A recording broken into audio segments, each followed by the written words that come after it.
Hi, boys and girls. I'm Mrs. Cortez, and today I will be reading Chapter 1 from A Series of Unfortunate Events by Lemony Snicket. Book 1, The Bad Beginning. This book could be found on SORA. If you'd like to read the rest of the book, you'd be able to check out the book under SORA, chapters 1 through 13. This series also has more titles.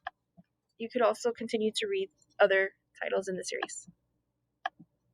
Chapter 1. If you are interested in stories with happy endings, you would be better off reading some other book.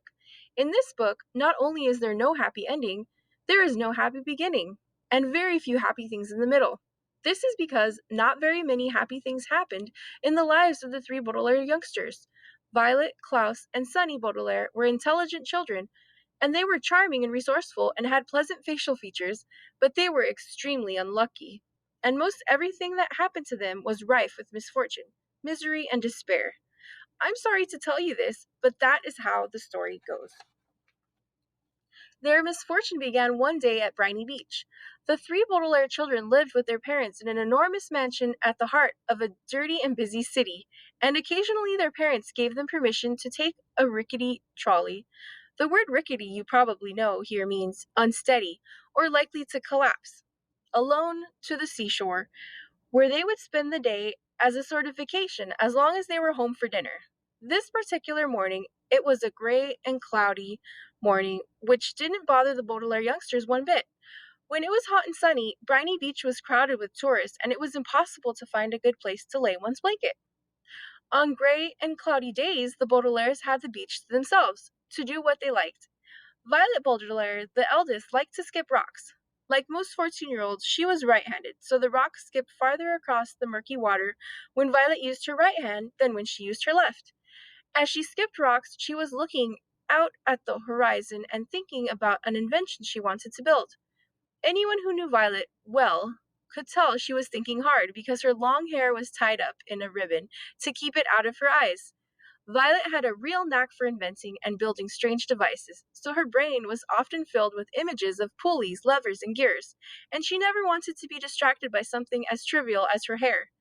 This morning, she was thinking about how to construct a device that could retrieve a rock after you had skipped it into the ocean.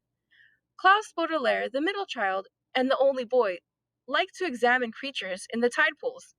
Klaus was a little older than 12 and wore glasses, which made him look intelligent. He was intelligent.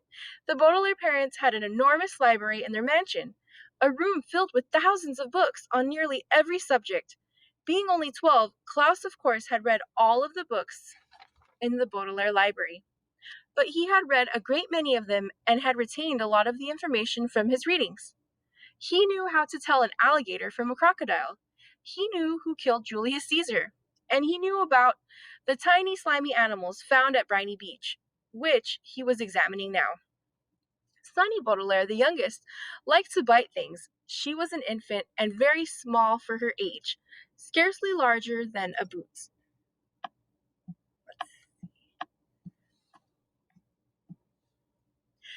What she lacked in size, however, she made up for with the size and sharpness of her 4 teeth.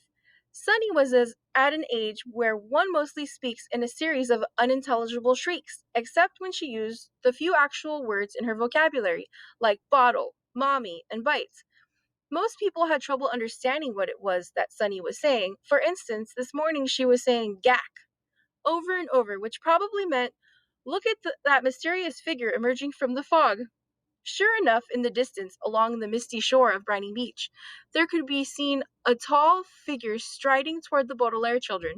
Sunny had already been staring and shrieking at the figure for some time when Klaus looked up from the spiny crab he was examining, and saw it too. He reached over and touched Violet's arm, bringing her out of her inventing thoughts. "Look at that," Klaus said, and pointed toward the figure. It was drawing closer, and the children could see a few details. It was about the size of an adult, except its head was tall and rather square. "What do you think that is?" Violet asked. "I don't know," Klaus said, squinting at it, "but it seems to be moving right toward us." "We're alone at the beach," Violet said, a little nervously. "There's nobody else it could be moving toward." She felt the slender, smooth stone in her left hand, which she had been about to try to skip as far as she could. She had a sudden thought to throw it at the figure, because it seemed so frightening. It seems scary, Klaus said, as if reading his sister's thoughts, because of all the mist. This was true. As the figure reached them, the children saw the relief that it was not anybody frightening at all, but somebody they knew, Mr. Poe. Mr. Poe was a friend of Mr. and Mrs. Baudelaire, whom the children had met many times at dinner parties. One of the things Violet, Klaus, and Sunny really liked about their parents was that they didn't send their children away when they had company over, but allowed them to join the adults at the dinner table and participate in the conversation, as long as they helped clear the table. The children remembered Mr. Poe because he always had a cold and constantly excusing himself from the table to have a fit of coughing in the next room. Mr. Poe took off his top hat, which had made his head look large and square in the fog, and had stood for a moment, coughing loudly into a white handkerchief. Violet and Klaus moved forward to shake his hand and say, "How do you do?" "How do you do?" said Violet. "How do you do?" said Klaus. "Oh do yow," said Sunny. "Fine, thank you," said Mr. Poe. But he looked very sad. For a few seconds nobody said anything, and the children wondered what Mr. Poe was doing there at Briny Beach, when he should have been at the bank in the city where he worked. He was not dressed for the beach. "It's a nice day," Violet said finally, making conversation. Sunny made a noise that sounded like an angry bird, and Klaus picked her up and held her. "Yes, it's a nice day," said Mr. Poe absently, staring out at the empty beach. "I'm afraid I have some very bad news for you, children." The three Baudelaire siblings looked at him. Violet, with some embarrassment, felt the stone in her left hand and was glad she had not thrown it at Mr. Poe. "Your parents," Mr. Poe said, "have perished in a terrible fire." The children didn't say anything. "They perished," Mr. Poe said, "in a fire that destroyed the entire house. I'm very, very sorry to tell you this, my dears." Violet took her eyes off Mr. Poe and stared out to the ocean. Mr. Poe had never called the Baudelaire children "my dears" before. She understood the words he was saying, but thought he must be joking, playing a terrible joke on her and her brother and sister. "Perished," Mr. Poe said, "means killed." "We know what the word perished means," Klaus said crossly. He did know what the word perished meant, but he was still having trouble understanding exactly what it was that Mr. Poe had said.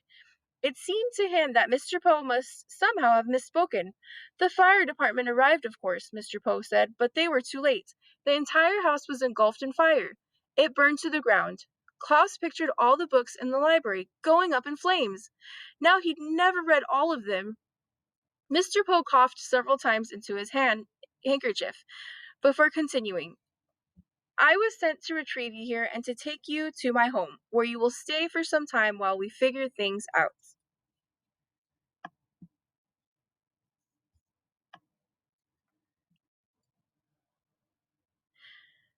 I am the executor of your parents' estate.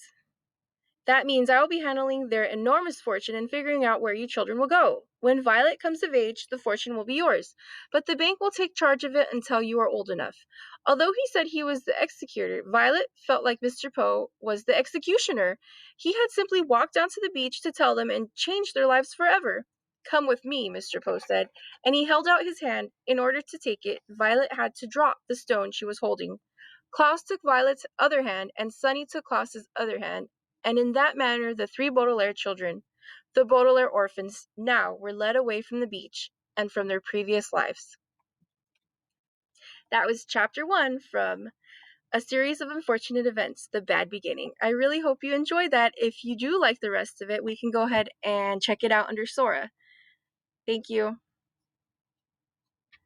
I'll leave the link underneath the details.